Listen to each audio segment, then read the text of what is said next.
You should not have followed me. My wife never removed her veil. Then I heard her crying in the graveyard. They say love can make a man blind, but in the village of Ajanaku, love did something far worse. The day Obinna, the richest palm trader in Ajanaku, announced his wedding, the entire village fell silent. No one had ever seen the face of the woman he was about to marry. Her name was Adanna. She had appeared in the village 3 months earlier, dressed in crimson red, her face hidden behind a long veil. No matter how hot the sun burned, she never removed it. Whenever people asked why, she only smiled and said, "The man worthy of my love will see my face when the moon permits it." The day Obinna met her in the market, he was enchanted.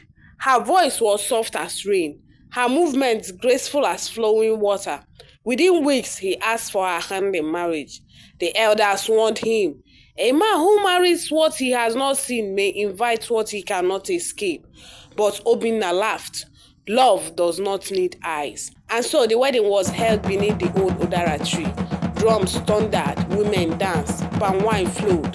Yet through it all, Adanna stood still, her veil unmoved. When the priest asked her to reveal her face before the blessing, she lowered her head and whispered, "My face belongs to only my husband, and only when the moon permits it." A cold silence swept the crowd, but Obinna ignored their fear.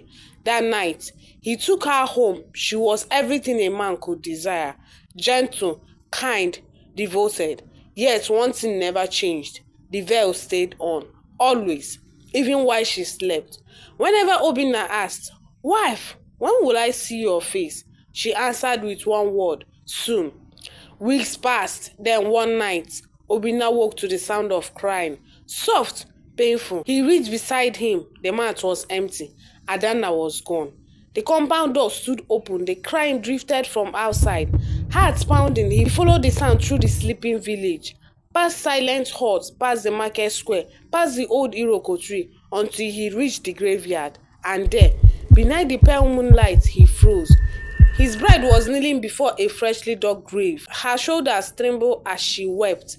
Then she stretched out her hands and began digging with her bare fingers.